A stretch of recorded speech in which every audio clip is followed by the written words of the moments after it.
புதுமுகம் பூக்க இனிய பிற்பகல் நேரத்தில் இணைவோம் தமிழ் நகரங்களோடு. பெருநகர மாநகர செய்திகளுடன் வழக்கம் போலவே புதுச்சேரி மாநில செய்திகளும் அணிவகுத்து நிற்கின்றன. செய்திக் களத்தில் இணையலாம்.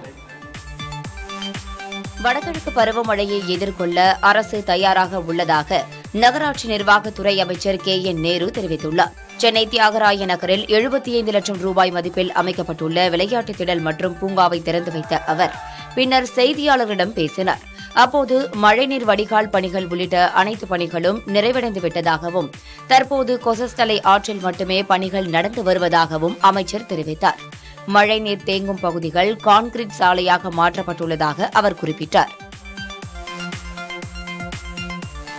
அனைத்து வகையான உணவு வணிக நிறுவனங்கள் கடைபிடிக்க வேண்டிய கட்டுப்பாடுகள் மற்றும் ஒழுங்குமுறை நடவடிக்கைகள் குறித்து உணவு பாதுகாப்புத்துறை அறிவிப்பு வெளியிட்டுள்ளது. ஊழியர்களுக்கு டைபாய்டு, மஞ்சள் காமாலை உள்ளிட்ட நோய்களுக்கு எதிராக தடுப்பூசி செலுத்தி சான்றிதழ் வைத்திருக்க வேண்டும். செய்தித்தாள்கள் போன்ற அச்சிடப்பட்ட காகிதங்களில் நேரடியாக உணவுப் பொருட்களை வழங்கக்கூடாது. விற்காமல் மீதமான உணவை அப்புறப்படுத்த வேண்டும். நிறமிகளை சேர்க்கக்கூடாது என்பன உள்ளிட்ட 14 அம்சங்கள் சுட்டிக்காட்டப்பட்டுள்ளன. 18 ஆண்டுகள் கோப்பை தாகத்தை தீர்த்த பெங்களூர் ராயல் சேலஞ்சர்ஸ் அணியின் வெற்றியை சென்னையில் ரசிகர்கள் உற்சாகமாக கொண்டாடினர். சென்னை மதுரவாயலில் திரண்ட RCB அணி ரசிகர்கள் சாலையில் RCB என்ற எழுத்தின் வடிவில் கேக்குகளை வெட்டி மகிழ்ந்தனர். மேலும் உற்சாக குரல் எழுப்பி ஆர்ப்பரித்த அவர்கள் பட்டாசுகளை வெடித்தும் ஆனந்தத்தில் திளைத்தனர்.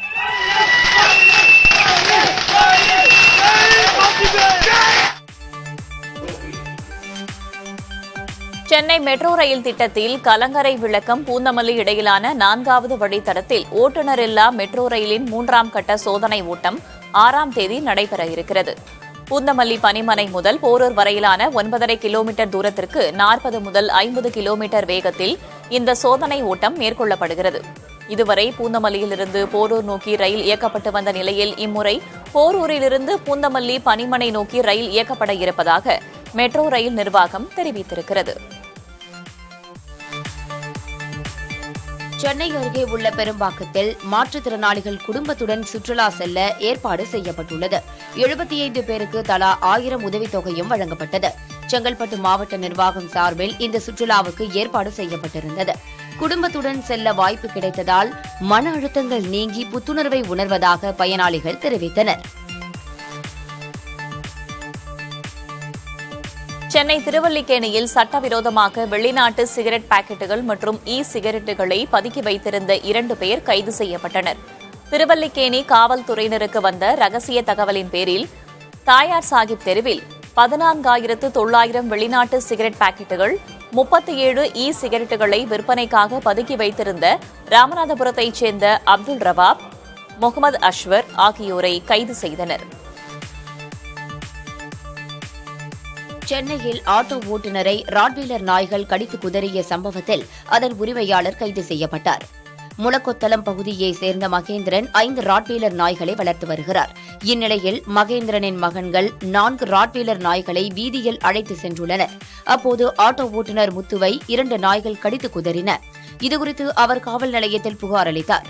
அதன் அடிப்படையில் மகேந்திரன் மீது 3 பிரிவுகளில் வழக்கு பதிவு செய்த காவல்துறையினர் கைது செய்தனர். ஆந்திராவிலிருந்து கஞ்சா வாங்கி வந்து சென்னையில் விற்பனை செய்து வரும் கும்பலைச் சேர்ந்த ஒரு பெண் உள்ளிட்ட 4 பேர் கைது செய்யப்பட்டுள்ளனர். வேப்பேரி ஜெனரல் காலின்ஸ் ரோட்டில் ஆட்டோ மற்றும் இருசக்கர வாகனத்தில் 2 மூட்டை கஞ்சாவுடன் நின்று கொண்டிருந்த 3 பேரை காவல்துறையினர் சுற்றி வளைத்தனர். மூவரையும் கைது செய்து விசாரித்ததில் ராஜமுந்திரியில் விளைவிக்கப்படும் கஞ்சாவை வாங்கி ரயிலில் கடத்தி வழியில் சிக்னலில் நிற்கும்போது கீழே தள்ளிவிட்டு ஆட்டோவில் ஏற்றி சென்னையில் பதுக்கி விற்பது தெரியவந்தது. இவற்றை பதுக்கி வைத்திருந்த ரேவதி என்பவரும் கைது செய்யப்பட்டார். இவரது கணவர் திலீப் கஞ்சா வழக்கில் சிறையில் இருப்பதும் உள்ளே இருந்து அவர் வழிகாட்டியவாறே கஞ்சா வாங்கி வந்து விற்றதும் தெரிய வந்திருக்கிறது. இந்த கும்பலிடம் 109 கிலோ கஞ்சா பறிமுதல் செய்யப்பட்டுள்ளது. அமெரிக்க டாலரில் முதலீடு செய்தால் அதிக லாபம் தருவதாக கூறி சுமார் 7 லட்சம் ரூபாய் பணத்தை மோசடி செய்த 2 பேரை காவல்துறையினர் கைது செய்தனர். சென்னை குறுக்குப்பேட்டையைச் சேர்ந்த நந்தகோபால் என்பவர் கொடுத்த புகாரின் பேரில் இந்த நடவடிக்கை எடுக்கப்பட்டுள்ளது. மோசடி நபர்கள் பயன்படுத்திய வங்கிக் கணக்கு விவரங்கள், மின்னஞ்சல் முகவரி, செல்போன் எண், ஐபி விவரங்கள், நெட்வொர்க் பயன்படுத்துவோர் முகவரி உள்ளிட்டவற்றை ஆய்வு செய்தனர். மோசடியில் ஈடுபட்டவர்கள் கடலூர் மாவட்டம் மேலிருப்பு பகுதியைச் சேர்ந்த சீதாராமன், செந்தில்ராமன் என்பதை கண்டறிந்து இருவரையும் காவல்துறையினர் கைது செய்தனர். சென்னை அருகே பல ஆண்டுகளாக வசித்து வரும் வடகரை கிராம மக்களுக்கு வீட்டுமனை பட்டா வழங்க வலியுறுத்தி முற்றுகை போராட்டம் நடைபெற்றது. வடகரை கிராமத்தில் 4 தலைமுறைகளாக குடியிருக்கும் மக்கள் தங்களுக்கு வீட்டுமனை பட்டா வழங்கப்படவில்லை என்று குற்றம் சாட்டியுள்ளனர்.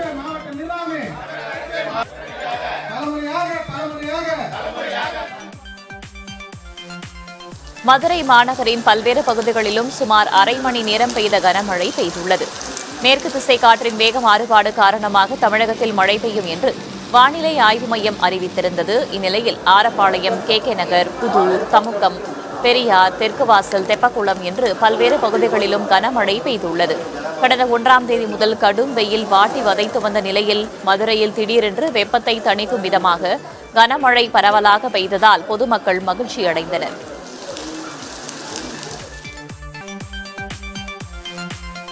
மதுரையில் முல்லை பெரியாறு கூட்டு குடிநீர் திட்டத்திற்காக சோதனை ஓட்டம் நடத்தியபோது குழாய் உடைந்ததால் தண்ணீர் சாலையில் பெருக்கெடுத்தது. முல்லை பெரியாறு நீரை மதுரை மாநகராட்சி பகுதிகளில் விநியோகிக்க விரிவான குடிநீர் குழாய் அமைக்கும் பணிகள் நடைபெறுகின்றன. மொத்தம் 92,000 வீடுகளுக்கு இணைப்பு வழங்கப்பட உள்ள நிலையில் இதுவரை 91,400 இணைப்புகள் வழங்கப்பட்டுவிட்டன. தற்போது சோதனை ஓட்டத்திற்காக தண்ணீரை திறந்துவிட்ட போது குழாய் உடைந்தது. இதனால் MKபுரம் பகுதியில் தெருக்களில் தண்ணீர் தேங்கியது. கொரோனா பரவல் குறித்து மதுரை விமான நிலையத்திற்கு வரும் பயணிகளிடம் சுகாதாரத்துறையினர் தொடர் பரிசோதனை செய்து வருகின்றனர். இதற்காக 14 பேர் கொண்ட குழு அமைக்கப்பட்டு விமான நிலையத்தில் 24 மணி நேரமும் கண்காணிப்பு பணியில் ஈடுபட்டு வருகின்றனர். காய்ச்சல், இருமல் போன்ற பாதிப்பு இருக்கும் பயணிகளுக்கு ஸ்கேனர் வெப்பமானி மூலம் பரிசோதனை செய்யப்படும் என்றும், கொரோனா கண்டறியப்பட்டால் அவர்கள் தனிமைப்படுத்தப்படுவார்கள் எனவும் மாவட்ட சுகாதார அலுவலர் குமரகுருபரன் தெரிவித்துள்ளார். அதேபோல கொரோனாவால் பாதிக்கப்பட்டவர்களுக்கு சிகிச்சை அளிக்க மதுரை ராஜாஜி அரசு மருத்துவமனையில் தனி வார்டுகள் ஏற்படுத்தப்பட்டுள்ளதாகவும் அவர் கூறியுள்ளார். மதுரை அருகே உள்ள திருவாதவூரில் மாங்கொட்டை திருவிழா நடைபெற்றது. இதனையொட்டி திருவாதவூர் திருக்கோயிலில் இருந்து விநாயகர், முருகன் மற்றும் சண்டிகேஸ்வரர் உள்ளிட்ட பரிகார தெய்வங்களும், திருமறைநாதர், வேதநாயகி அம்பாள் சமேதராகவும், வேதநாயகி அம்பாள் தனியாகவும் பல்லக்கில் அலங்கரிக்கப்பட்டனர். பாரம்பரிய முறைப்படி மாட்டு வண்டியில் மேலூருக்கு வருகை தந்து 20க்கும் மேற்பட்ட மண்டகப்படிகளில் எழுந்தருளி தெய்வங்கள் பக்தர்களுக்கு அருள் பாலித்தன. நெல்லை மனோன்மணியம் பல்கலைக்கழகத்தின் தேர்வு வினாத்தாள் கசிந்த விவகாரத்தை CBCID வசம் ஒப்படைக்க உள்ளதாக தகவல்கள் வெளியாகியுள்ளன. வினாத்தாள் கசிந்தது தொடர்பாக விசாரித்து உரிய நடவடிக்கை எடுக்க கோரி பல்கலைக்கழக பதிவாளர் பேட்டை காவல் நிலையத்தில் புகார் அளித்தார். அதன் அடிப்படையில் பேட்டை காவல்துறையினர் 6 பிரிவுகளின் கீழ் வழக்கு பதிவு செய்தனர். கன்னியாகுமரியிலும் இது தொடர்பாக வழக்கு பதியப்பட்டது. வழக்கில் எவ்வித முன்னேற்றமும் இல்லாத நிலையில் இதனை CBCID வசம் ஒப்படைக்க உள்ளதாக திருநெல்வேலி மாநகர காவல்துறை ஆணையர் அலுவலகம் தரப்பில் தெரிவித்துள்ளனர்.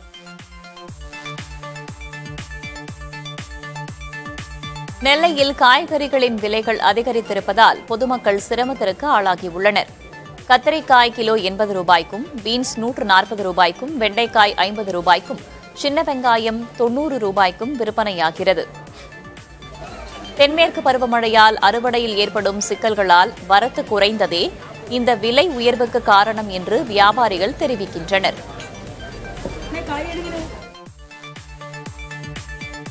மகளிர் சுய உதவிக்குழு தொடங்க முதலீடு செய்தால் அதிக லாபம் தருவதாக கூறி மோசடி செய்த கோவையை சேர்ந்த பெண் கைது செய்யப்பட்டுள்ளார். பொள்ளாச்சி அருகே ஊஞ்ச வேளாம்பட்டியை சேர்ந்த வியாபாரி புவியரசு என்பவரிடம் மகளிர் சுய உதவிக்குழு தொடங்க முதலீடு செய்தால் அதிக லாபம் கிடைக்கும் என கூறி ரம்யா என்பவர் 1.5 கோடி ரூபாய் மோசடி செய்துள்ளார். ரம்யா தனது கணவர், தாய், தந்தை ஆகியோருடன் சேர்ந்து புவியரசை ஏமாற்றியுள்ளார். புவியரசு கொடுத்த புகாரின் பெயரில் மாவட்ட குற்றப்பிரிவு போலீசார் ரம்யாவை கைது செய்து விசாரணை நடத்தி வருகின்றனர். மோசடி செய்த பணத்தை திரும்ப கேட்டபோது ரம்யாவும் அவரது குடும்பத்தினரும் மிரட்டியதாகவும் கூறப்படுகிறது.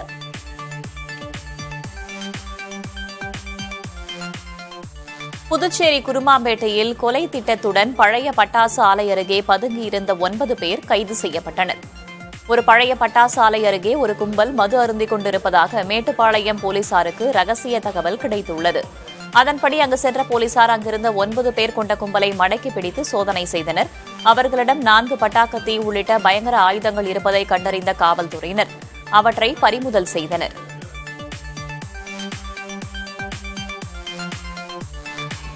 திருநள்ளாறு சனீஸ்வர பகவான் கோவிலில் வைகாசி பிரம்மோற்சவ விழா சிறப்பாக நடைபெறுகிறது. இந்த விழாவில் ஸ்ரீ தர்பாரண்யேஸ்வரர் பிராணாம்பிகை வண்ண மலர்களால் அலங்கரிக்கப்பட்டு மகா தீபாராதனை காண்பிக்கப்பட்டு வீதி உலா வந்தார். இந்த நிகழ்ச்சியில் தருமபுர ஆதீனம் ஸ்ரீலஸ்ரீ மாசிலாமணி தேசிக ஞான சம்பந்த பரமாச்சாரிய சுவாமிகள் உள்ளிட்ட ஏராளமான பக்தர்கள் கலந்து கொண்டு சாமி தரிசனம் செய்தனர். விழாவின் முக்கிய நிகழ்ச்சியான 6ஆம் தேதி திருத்தேரோட்டமும் 7ஆம் தேதி ஸ்ரீ சனி பகவான் தங்க காக்கை வாகனத்தில் வீதி உலாவும் நடைபெற உள்ளன.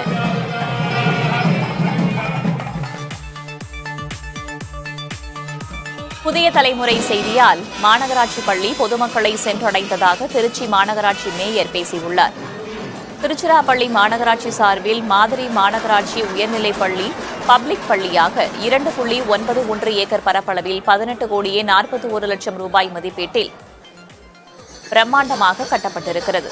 இந்த பள்ளி கட்டடத்தை அமைச்சர்கள் KN நேரு, அன்பில் மகேஷ் ஆகியோர் திறந்து வைத்தனர். நிகழ்ச்சியில் பேசிய மாநகராட்சி மேயர் அன்பழகன் புதிய தலைமுறை செய்தியை குறிப்பிட்டு பேசினார். இந்த பள்ளியை பற்றி ஒரு 15 தினங்களுக்கு முன்னாக புதிய தலைமுறையிலே ஒரு காட்சியாக அமைத்து தந்தார்கள். அதை பார்த்துவிட்டு அத்தனை பேருமே டெல்லியிலே இருக்கின்ற பள்ளியை விட மேன்மையான ஒரு பள்ளியாக இந்த பள்ளி விளங்கிக் கொண்டிருக்கின்றது என்பதை எடுத்துக்காட்டக்கூடிய வகையில் தமிழகத்தில் ஒரு சிறந்த பள்ளியாக இன்றைக்கு அமைந்திருக்கின்றது. சென்னையில் குழு குழு ஏசி வசதியுடன் சேவையை வழங்கி வருகிறது புறநகர் ரயில். மெட்ரோ, ஆட்டோ கட்டணங்களை விட ஏசி ரயிலின் கட்டணம் பல மடங்கு அதிகமாக இருப்பதாக ஆதங்கப்படுகின்றனர் பயணிகள்.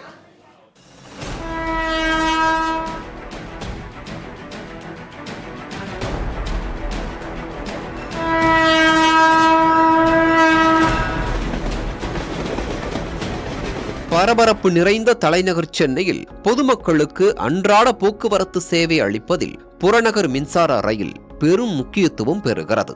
சென்னை கடற்கரை முதல் தாம்பரம், செங்கல்பட்டு, வேளச்சேரி வரையும், சென்ட்ரலில் இருந்து திருவள்ளூர், அரக்கோணம், கும்மிடிப்பூண்டி வழித்தடங்களில் மின்சார ரயில் சேவைகள் இயக்கப்படுகின்றன. இவற்றில் தினமும் 8 லட்சத்திற்கும் அதிகமானோர் பயணிக்கின்றனர்.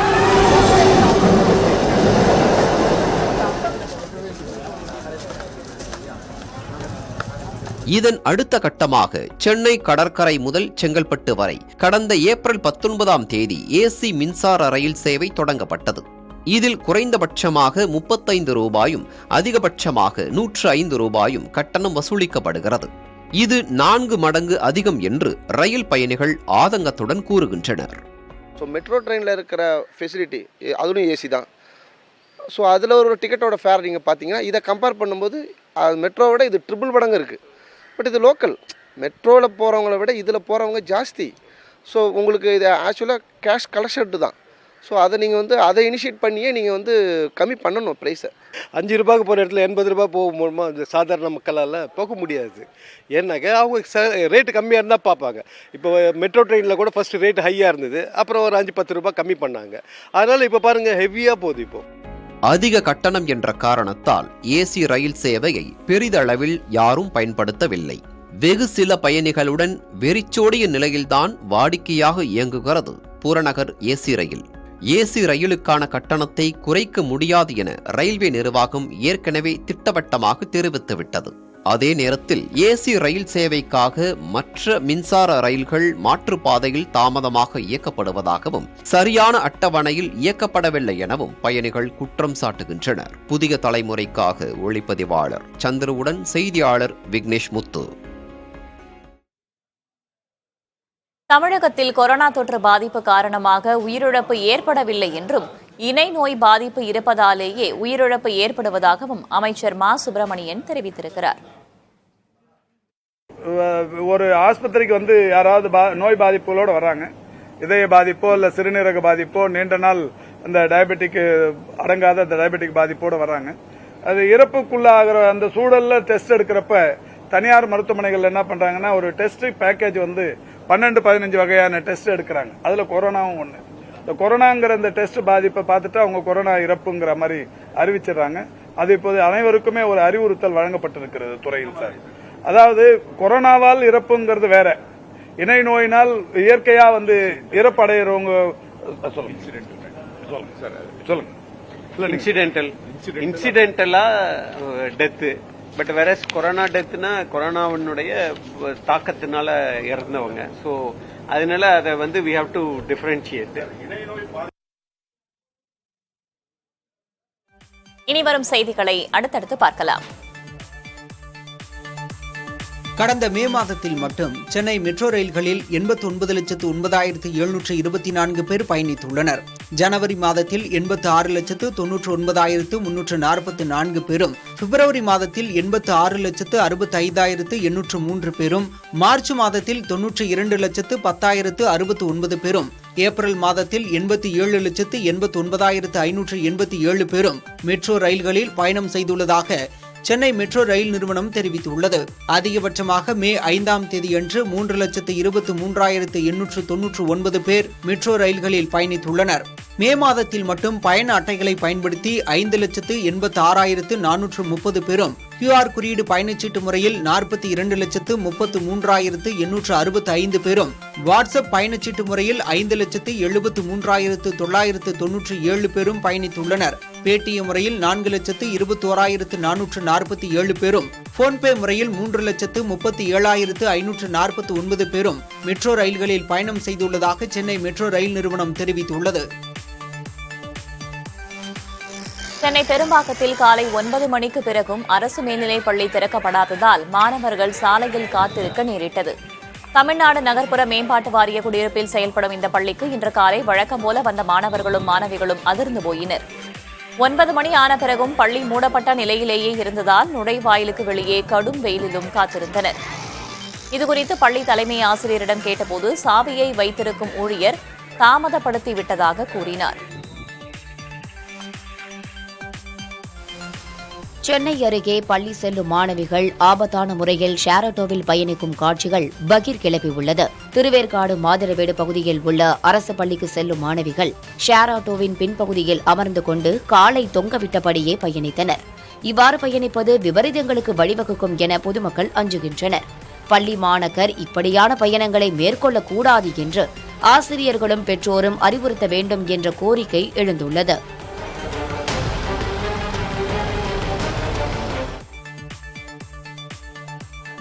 மே மாத சம்பளத்தை வழங்காததை கண்டித்து காமராஜர் பல்கலைக்கழகத்தில் உதவி பேராசிரியர்கள் மேற்கொண்டு வரும் உள்ளிருப்பு போராட்டம் 3வது நாளாக தொடர்கிறது.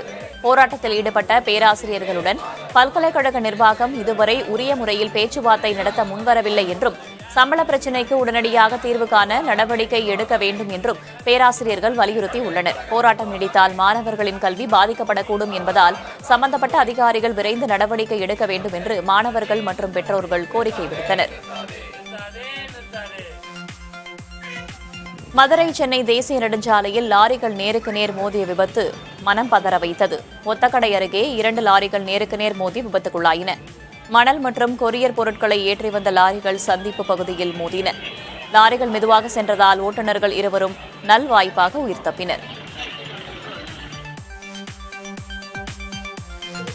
திருச்சியில் 1863 பயனாளிகளுக்கு இலவச வீட்டுமனை பட்டாக்கள் வழங்கப்பட்டன. திருவெரும்பூர், துவாக்குடி மற்றும் அரியமங்கலம் ஆகிய 3 இடங்களில் நடைபெற்ற விழாக்களில் பள்ளிக்கல்வித்துறை அமைச்சர் அன்பில் மகேஷ் பொய்யாமொழி பயனாளிகளுக்கு பட்டாக்களை வழங்கினார்.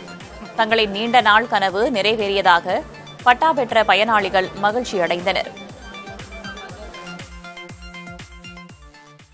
மேலும் பல அண்மைச் செய்திகளுக்காக தொடர்ந்து இணைந்திருங்கள் புதிய தலைமுறையோடு.